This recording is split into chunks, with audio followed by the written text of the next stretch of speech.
তো বন্ধুরা ফাইনালি অনেক অপেক্ষার পর Xiaomi Redmi Note 11 সিরিজের official India launch date announce করে দিয়েছে।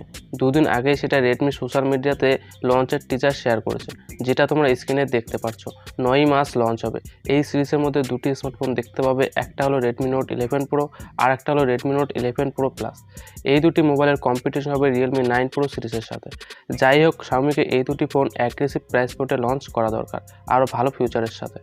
এই দুটি মোবাইলের বেস ভেরিয়েন্টের প্রাইস লিক হয়ে গেছে। Redmi Note 11 Pro 4Gর প্রাইস 16,000 রুপি আর Redmi Note 11 Pro Plus 5G price হবে 20,000 rupee. I think Redmi Note 11 Pro Plus এর প্রাইস আর একটু কম রাখা যেত। আর এই দুটি মোবাইলের মধ্যে এমন অনেক ফিচার আছে যেগুলো সেম, যেমন 6.67 ইঞ্চের সুপার অ্যামোলেড ডিসপ্লে, HDR10 প্লাসের support, 700 nits indoor brightness, 1200 nits pick brightness, gorilla glass 5 এর protection. Out of the box দুটি মোবাইলের Android 11 হবে।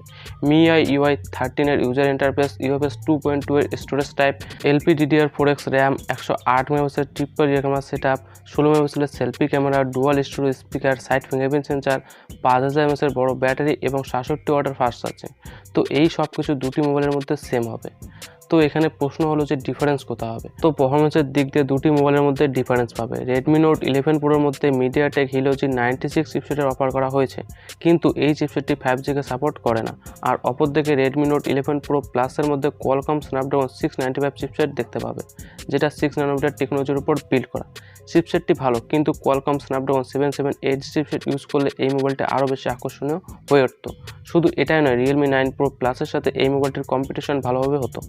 তো সবথেকে গুরুত্বপূর্ণ প্রশ্ন হলো যে এই দুটি মোবাইলের মধ্যে কোন একটা মোবাইলকে কনসিডার করা উচিত হবে। যদি তোমরা 1 বছরের বেশি মোবাইলকে ইউজ করতে চাও, তো এমন সময় Redmi Note 11 Pro 5G একটা ভালো অপশন, কেননা ইন্ডিয়াতে খুব তাড়াতাড়ি 5G শুরু হতে চলেছে।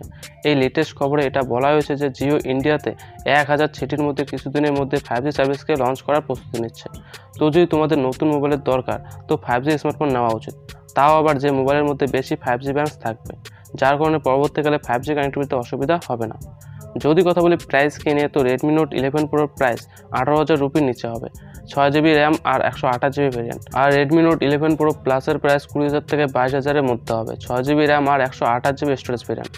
আর বাকি বন্ধুরা, তোমাদের এই দুটি মোবাইলকে নিয়ে কি ওপিনিয়ন, তোমরা নিচে কমেন্ট করে অবশ্যই বলবে। তো বন্ধুরা, আজকের জন্য এতটুকুই। ভিডিওটি ভালো লাগলে ভিডিওটিকে অবশ্যই লাইক, কমেন্ট, শেয়ার করে দিও।